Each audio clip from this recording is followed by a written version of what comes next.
So kusasa kuyodlala iMamelodi Sundowns neMagesi FC ifinal. Lana ngizokhuluma ngezinto ezingase zenzeke kusasa, yabo. Uma usubheka iMamelodi Sundowns as a team, iMamelodi Sundowns uyayibona i-threat kakhulu kuma games abawadlalile kule cup le. Ubonile ukuthi bebengenayo inkinga ukuthi bafike kwifinal indlela abadlale ngakhona, yabo. Yize lapho nalapho bebeba nobuhixihixi, but bebekwazi ukuwina ngescore esikhulu, yabo. Judging by the last game abayidlale neMarumo Gallants. Yabo le match le abayidlale neMarumo Gallants iyona match engicabanga ukuthi iMagesi FC izoyisebenzisa ukuanalyze indlela iMamelodi Sundowns edlala ngakhona. Because uma nabona leya match leyana, iMamelodi Sundowns iyafaka the best lineup in that game.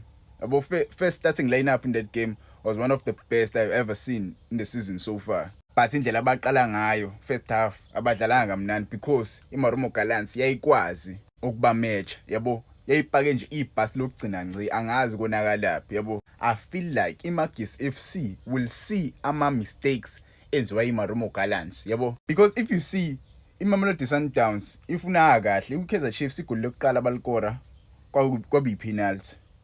Igoli lokuqala abalikora kweMarumo Gallants kwabi penalty. Once iSundowns yakorela uba paralyzed, yabo. So mele wenze ngawo wonke amandla ukuthi ungayidali ipenalty. I know ukuthi kunzima. Awukho lulo ukuthi ungayidali ipenalty. Yabo ithi loku attacker njalo uyasuzoyidala ipenalty. And iSundowns igood ngalokho because bayakwazi ukuattacka, bayakwazi ukufakelana ipressure. Ithi nje iMagesi iyangichaza because iyakwazi ukuyibamba ipressure, iyakwazi like iMagesi ayitatazeli emuva, yabo. Ayitatazeli, but imatch yayo neKaizer Chiefs iyangwarisha kakhulu because if you saw imatch iMagesi neKaizer Chiefs babelida ngo-2-0.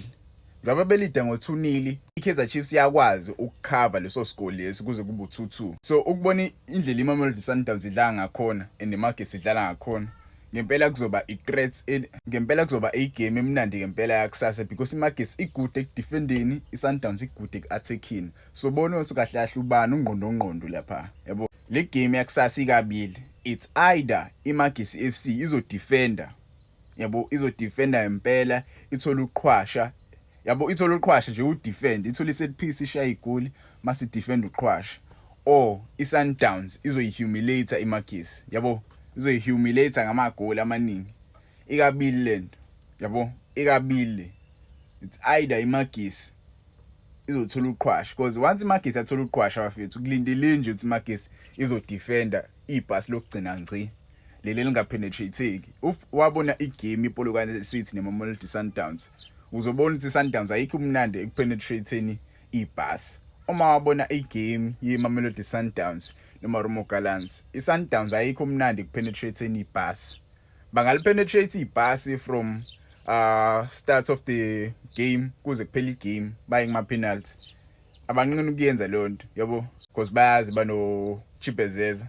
Mhlambe nayo iSundowns ingamthemba uWilliams kuma penalty.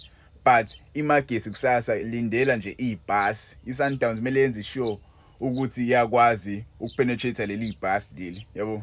Hlezi ngikhala ngebhasi. Abantu abaningi angazi noma manje ukuyibona inlento because neRichards Bay nayo inokudlala ngebhasi, but iMagesi yakwazi ukupenetrate ibhasi ke mistake yashawa idefender leRichards Bay, yabo. It's either ibhasi noma imvula yamagoli ezokorwa iSundowns kusasa. Wena uthi igame yakusasa izohamba kanjani?